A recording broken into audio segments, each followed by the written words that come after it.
الحمد لله وكفى وسلام على عباده الذين اصطفى لا سيما على سيد الرسل وخاتم الأنبياء وعلى آله الأصفياء والرضوان على أصحابه الأتقياء أما بعد فأعوذ بالله من الشيطان الرجيم بسم الله الرحمن الرحيم سبحان الذي أسرى بعبده ليلا من المسجد الحرام إلى المسجد الأقصى الذي باركنا حوله لنريه من آياتنا إنه هو السميع البصير صدق اللہ مولانا العظیم۔ حاضرین گرامی قدر، پوری دنیا کا اس وقت برننگ ایشو فلسطین ہے، مسئلہ فلسطین۔ آج اس حوالے سے چند باتیں عرض کی جا رہی ہیں کہ ہم بیت المقدس کے بارے میں اتنے حساس کیوں ہیں، اور بیت المقدس سے ہمارا کیا تعلق ہے، ہماری کیا ذمہ داریاں ہیں۔ اس کے لیے مختصر سا پس منظر ذہن میں لائیے۔ پہلا مرکز توحید جو اللہ نے اس سرزمین پر بسایا وہ بیت اللہ ہے، خانہ کعبہ۔ قرآن مجید میں ہے ان اول بیت وضع للناس للذی ببکۃ مبارکہ وہدی للعالمین، کہ سب سے پہلا گھر جو زمین پر بنایا گیا وہ ہے جو مکہ میں ہے، مرکز ہدایت، مرکز توحید۔ ہزاروں سال گزر گئے، ویران ہو گیا، لیکن بنیادیں موجود تھیں، زمین میں دبی ہوئی۔ حضرت ابراہیم، حضرت اسماعیل علیہم السلام کے ہاتھوں اللہ نے یہ گھر دوبارہ تعمیر کروایا، اور یہاں ابراہیم علیہ السلام نے اپنے بڑے بیٹے اسماعیل علیہ السلام کو بسایا۔ دوسرا اللہ کا گھر بیت المقدس ہے، اور حدیث صحیح میں ہے، جب آپ سے پوچھا گیا تو آپ نے فرمایا کہ بیت المقدس ہے۔ جب عرض کی گئی کہ ان دونوں کے درمیان کتنا فاصلہ ہے، کتنی مدت ہے، تو فرمایا 40 برس۔ اور اس کا معاملہ بھی ایسا ہی تھا کہ ویران ہو گیا، آبادی ختم ہو گئی، تو حضرت ابراہیم علیہ السلام نے اپنے دوسرے بیٹے اسحاق علیہ السلام کو کنعان فلسطین میں آباد کیا، اور بیت المقدس کی دوبارہ تعمیر ہوئی۔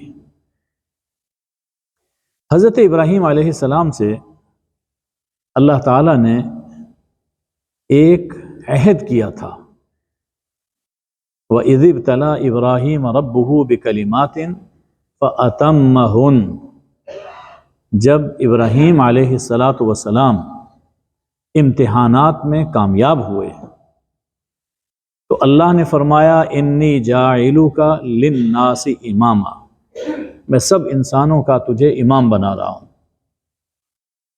ابراہیم علیہ السلام نے عرض کی وَمِن ذُرِّيَّتِي، یہ امامت کا شرف میری اولاد کو بھی ملے گا، اللہ نے فرمایا لا ینال عہد الظالمین،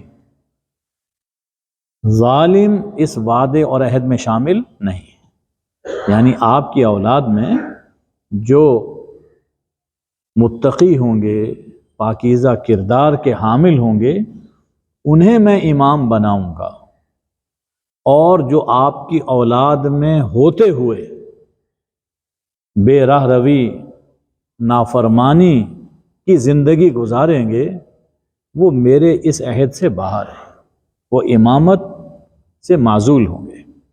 تو یہ عہد تھا۔ صاحبو، ایک مدت تک بنی اسرائیل اور بنی اسماعیل اپنی ذمہ داری نبھاتے رہے، توحید اور عبادت کے نور سے اللہ تعالی کے ان دونوں گھروں کو روشن رکھا۔ مسجدوں میں نور، اللہ کے گھروں کا نور اللہ کی عبادت ہے، اللہ کی توحید ہے، لیکن رفتہ رفتہ سیدھی راہ سے ہٹتے چلے گئے۔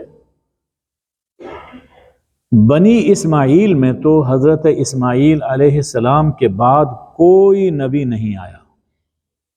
جو بڑے بیٹے تھے اسماعیل، جن کو انہوں نے حجاز میں آباد کیا تھا، ان کی اولاد میں ان کے بعد کوئی نبی نہیں آیا۔ آئے تو آخری نبی صلی اللہ علیہ وآلہ وسلم آئے،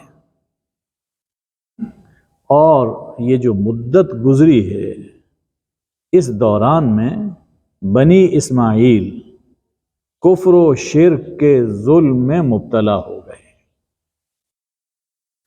دوسری طرف بنی اسرائیل جنہیں فلسطین میں آباد کیا تھا، ان میں ہزاروں انبیاء آئے،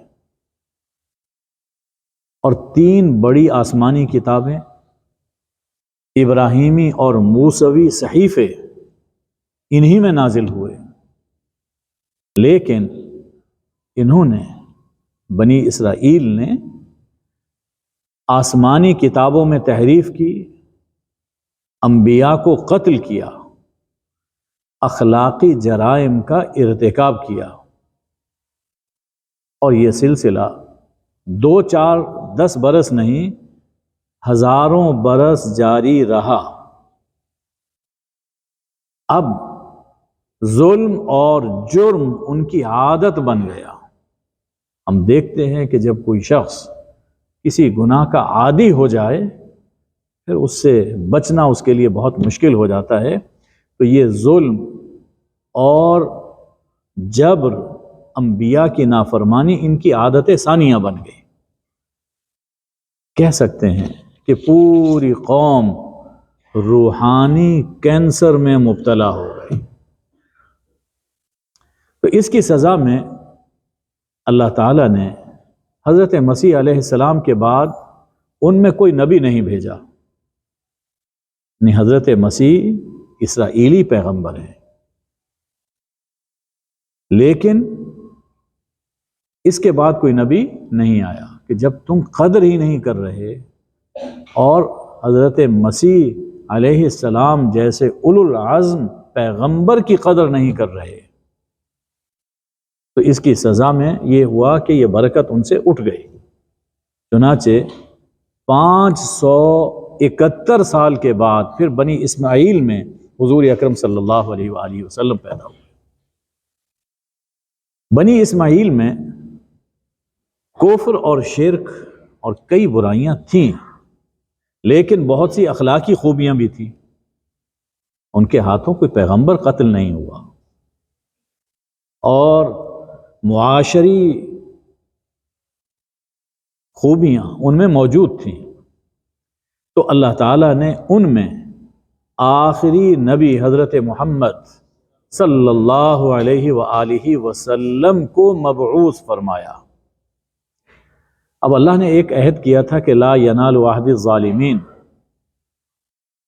کہ میرے اس عہد میں، امامت کے عہد میں، ظالم شریک نہیں، وہ شامل نہیں ہیں۔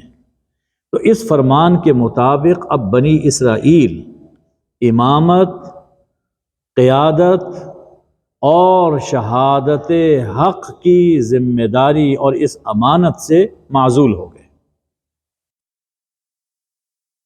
اور امامت، شہادت حق کی امانت اللہ نے فخر بنی اسماعیل، دعائے ابراہیم، بشارت موسیٰ و عیسیٰ، آمنہ کے لال، عبداللہ کے در یتیم حضرت محمد صلی اللہ علیہ وآلہ وسلم کو سونپی۔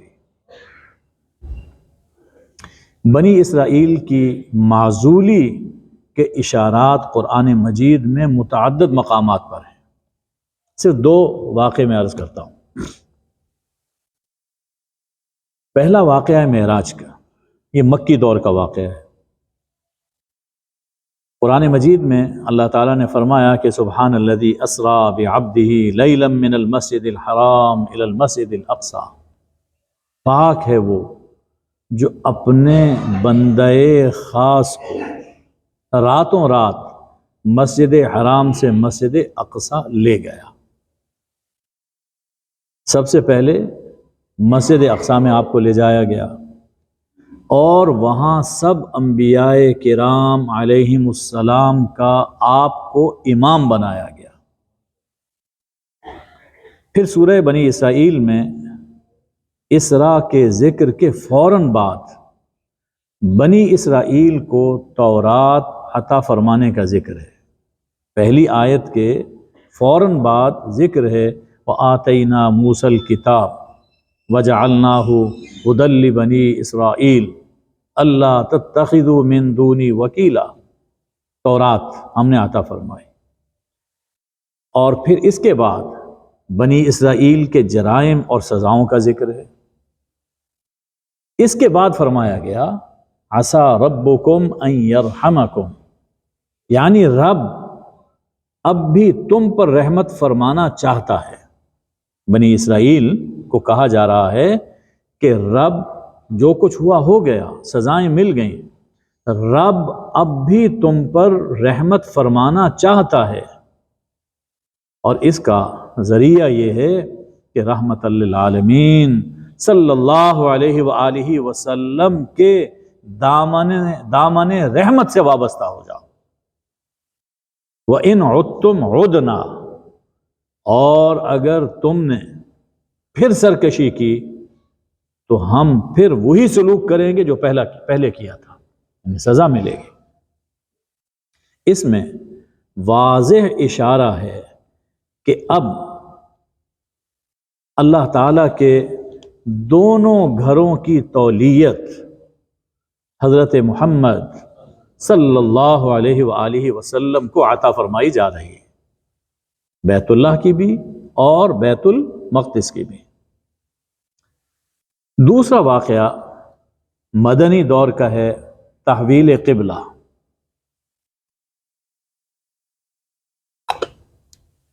حضور اکرم صلی اللہ علیہ وآلہ وسلم مدینہ طیبہ تشریف لائے تو اللہ تعالیٰ نے امتحان کے طور پر حکم دیا، امتحان کے طور پر۔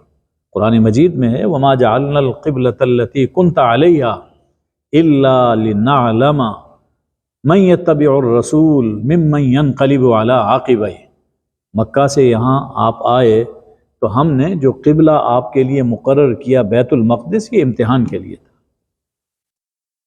کیونکہ عربوں کا محبوب قبلہ تو وہی تھا، تو اسے رخ پھروا دیا کہ اب ادھر رخ کرو۔ ہم آزمانا چاہتے تھے کہ کون آپ کی پیروی کرتا ہے اور کون انکار کرتا ہے، اور پھر اللہ نے اس قبلے کو تبدیل کر کے بیت اللہ بنا دیا۔ مقصد امتحان تھا۔ یہ حکم 16-17 ماہ رہا، بیت المقدس کی جانب نماز پڑھی جاتی رہی، اور پھر نماز میں ہی حکم آ گیا فَوَلِّ وَجْهَكَ شَطْرَ الْمَسْجِدِ الْحَرَامِ، تو آپ نے اور تمام مقتدی صحابہ نے نماز ہی میں اپنا رخ کعبہ شریف کی طرف کر لیا۔ جس مسجد میں یہ واقعہ پیش آیا، اب بھی مدینہ طیبہ میں وہ مسجد قبلتین کے نام سے موجود ہے۔ تو اس میں بھی اشارہ فرما دیا کہ جیسے اب قیامت تک سب انسانوں کے لیے ایک ہی نبی ہیں، اسی طرح سب انسانوں کے لیے قبلہ بھی ایک ہی ہے، اور وہ ہے کعبہ مشرفہ، ہدی للعالمین، سب جہانوں کے لیے مرکز ہدایت۔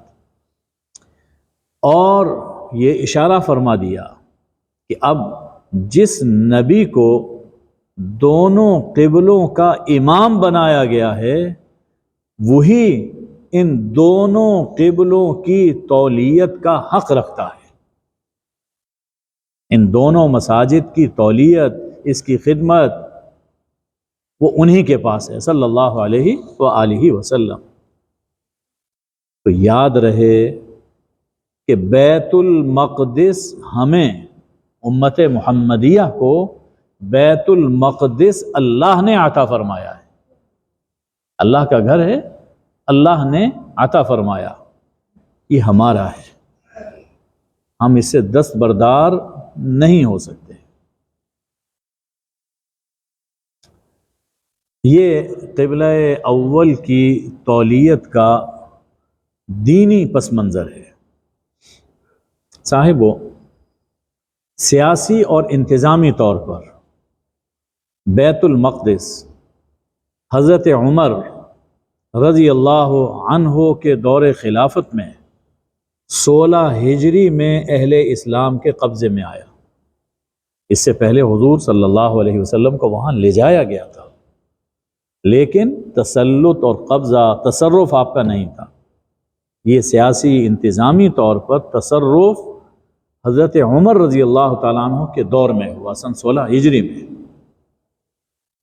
ایک مدت اسی طرح پہ رہا، پھر مسیحیوں کے قبضے میں چلا گیا، پھر صلاح الدین ایوبی نے اسے فتح کیا اور مسلمانوں کی عملداری میں آیا۔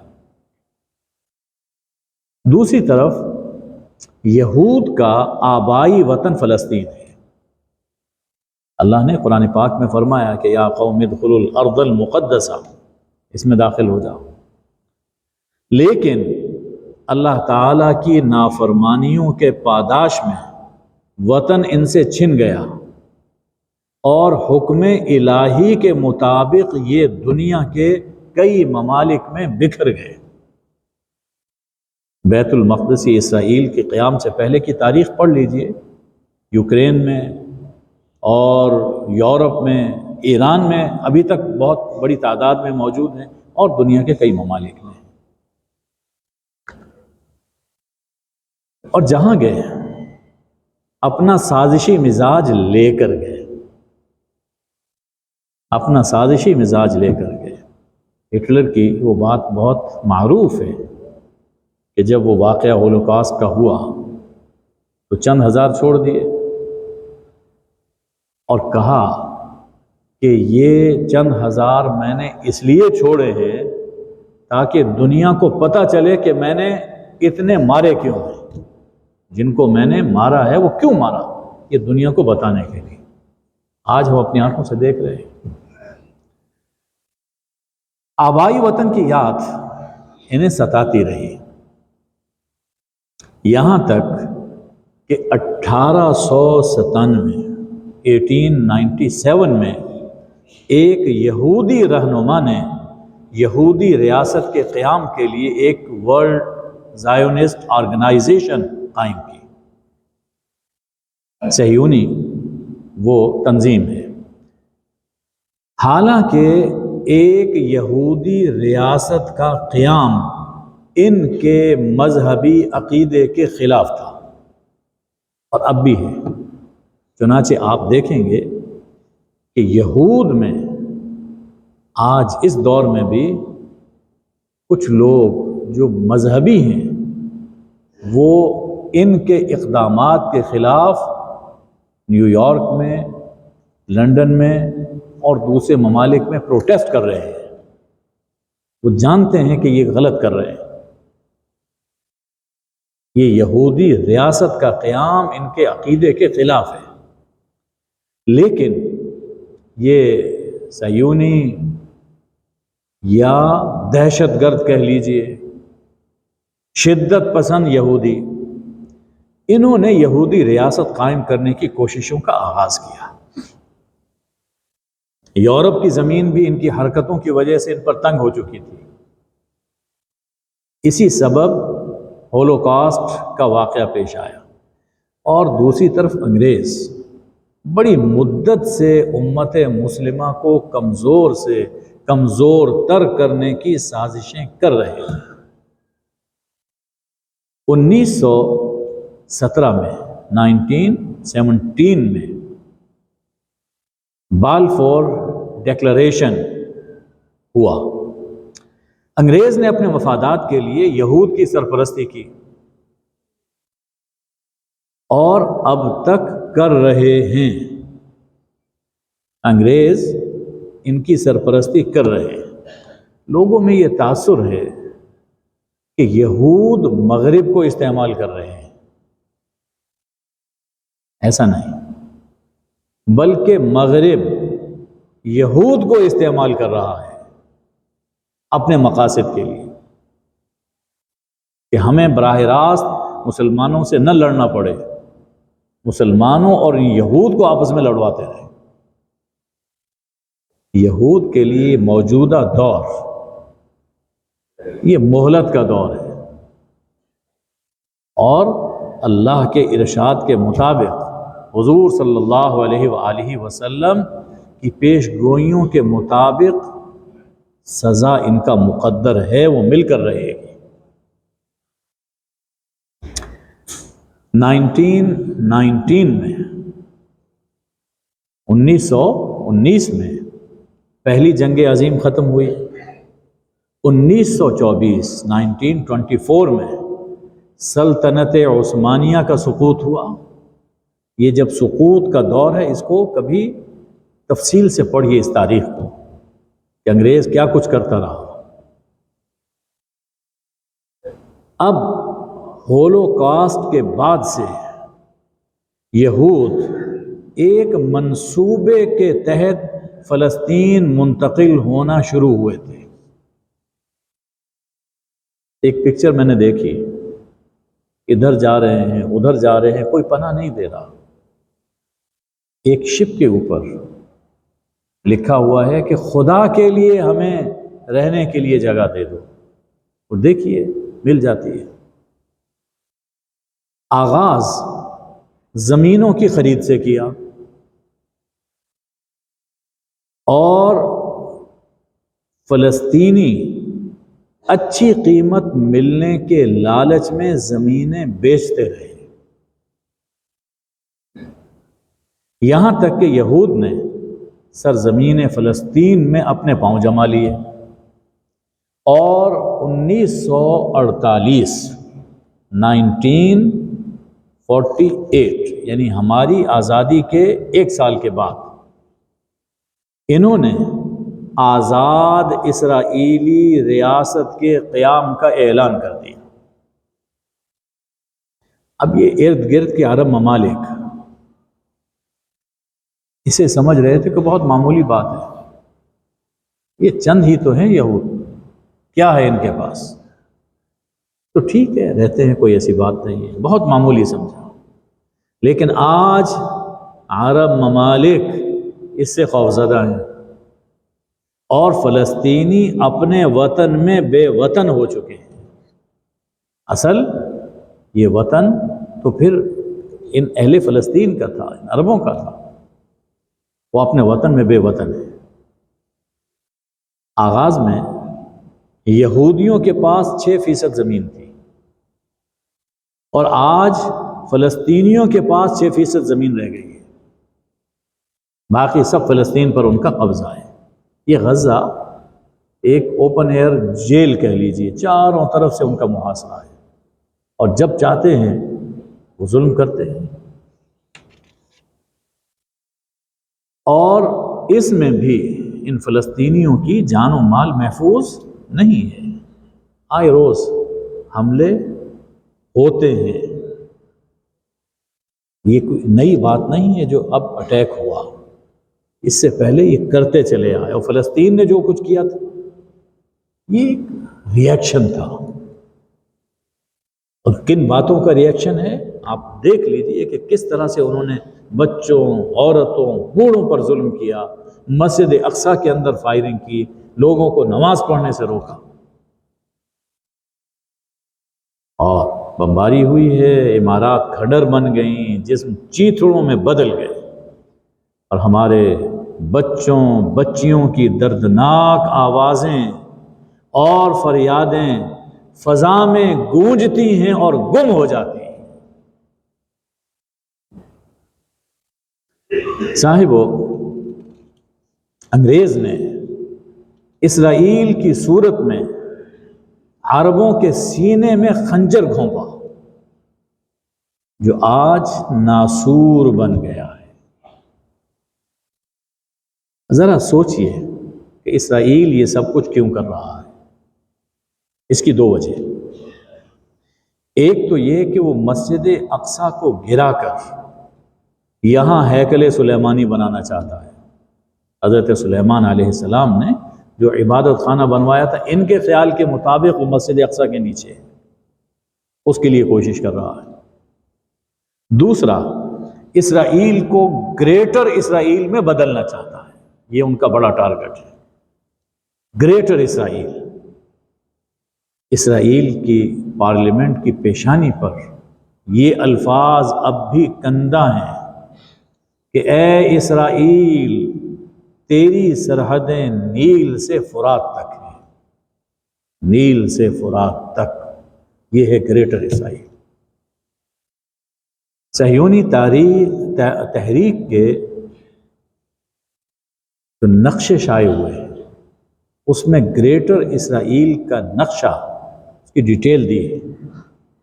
اس کے مطابق اسرائیل جن علاقوں پر قبضہ کرنا چاہتا ہے ان میں دریائے نیل تک مصر، پورا اردن، پورا شام، پورا لبنان، عراق کا بڑا حصہ، ترکی کا جنوبی علاقہ، اور دل تھام کر سنیے مدینہ منورہ تک حجاز کا پورا بالائی علاقہ شامل ہے.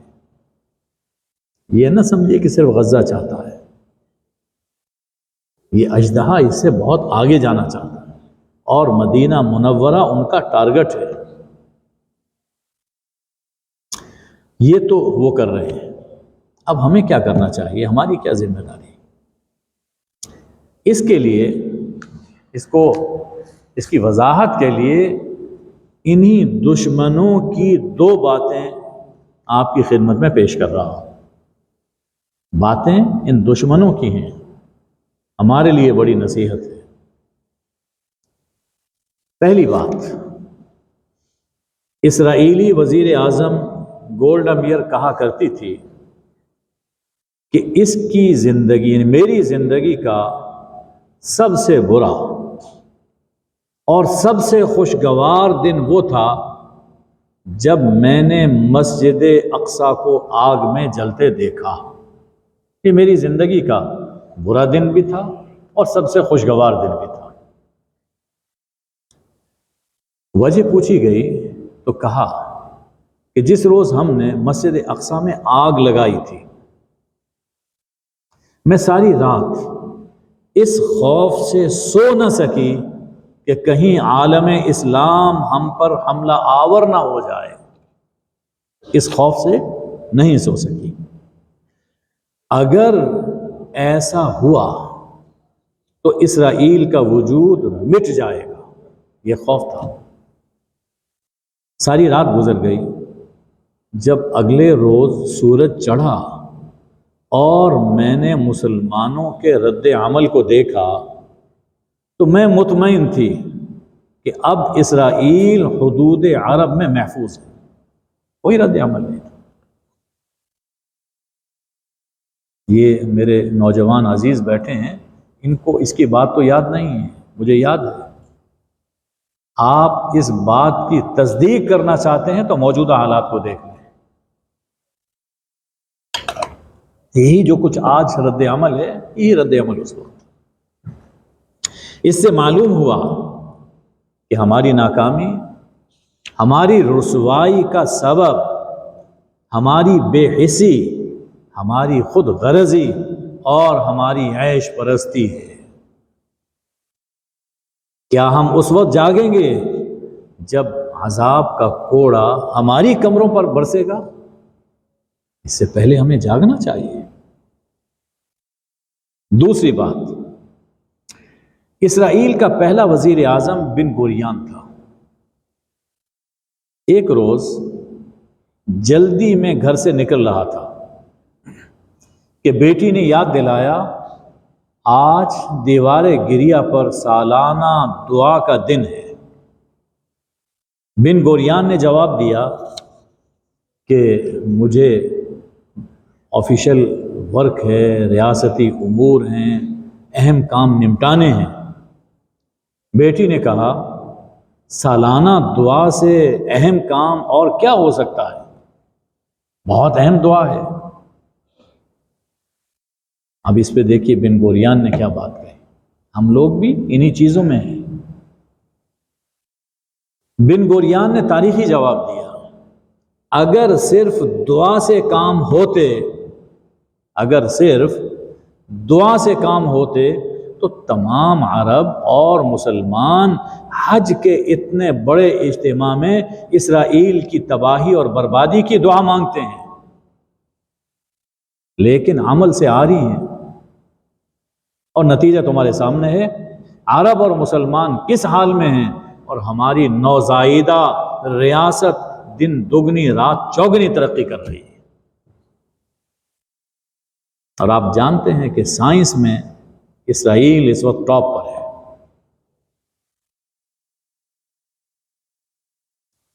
کہا، میں ریاستی امور طے کر کے اپنے کام نمٹا کر شام کو دعا میں بھی شریک ہو جاؤں گا۔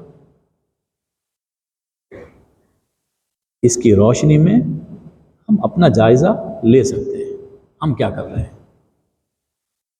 صاحبو، ہم آج بھی دعائیں کر رہے ہیں۔ قنوت نازلہ میں بھی پڑھتا ہوں، آپ بھی پڑھتے ہیں، مسجدوں میں پڑھی جا رہی ہے، رو رو کر دعائیں ہیں، قراردادیں پیش کر رہے ہیں، جلوس نکال رہے ہیں، جلسے کر رہے ہیں، اور جو مار رہے ہیں انہی کے دربار میں فریاد لے کر حاضر ہوتے ہیں، لیکن اکٹھے نہیں ہو رہے، اکٹھے نہیں ہو رہے، عمل نہیں کر رہے۔ شاہ فیصل شہید نے کہا تھا، اگر سارے عرب اسرائیل کو تسلیم کر لیں اور فلسطین کی تقسیم پر راضی ہو جائیں تب بھی میں اسے تسلیم نہیں کروں گا۔ کہا، اپنے بچوں کو تعلیم دو، بتاؤ کہ مسجد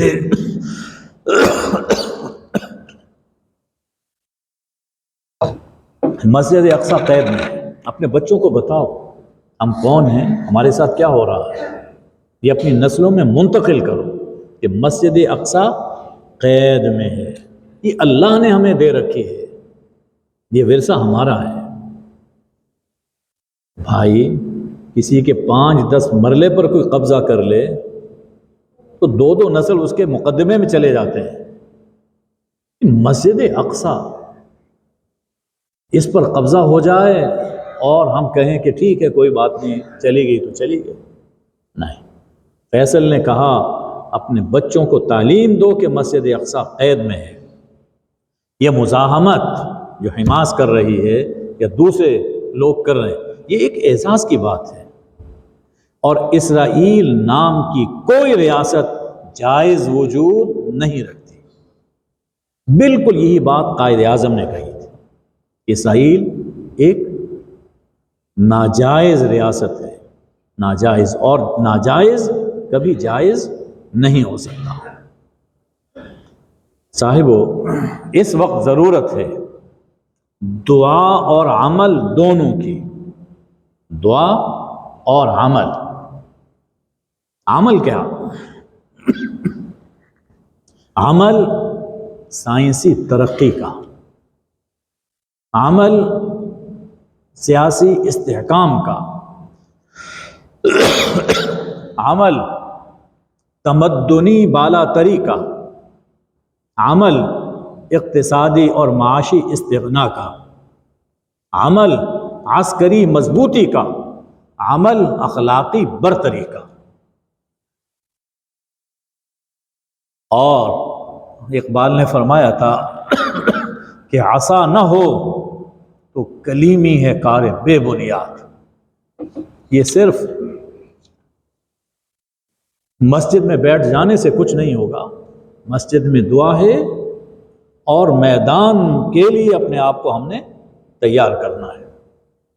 ایک دوسرے موقع پہ فرمایا افسوس، صد افسوس کہ شاہین نہ بنا تو، افسوس صد افسوس کہ شاہین نہ بنا تو، دیکھے نہ تیری آنکھ نے فطرت کے اشارات۔ تقدیر کے قاضی کا یہ فتویٰ ہے ازل سے، ہے جرم ضعیفی کی سزا مرگ مفاجات۔ اور ہمارے ہی ملک کے ایک دانشور رئیس امروی گزرے ہیں، انہوں نے ایک دفعہ پوچھا کہ جو اہل فلسطین کو خطرے سے بچائے، جو اہل فلسطین کو خطرے سے بچائے، وہ عزم، وہ تحریک، وہ اقدام کہاں ہے؟ اب عالم اسلام کو اٹھنے کی ضرورت، اب عالم اسلام کو اٹھنے کی ضرورت بے شک ہے، مگر عالم اسلام کہاں ہے؟ وما علینا الا البلاغ۔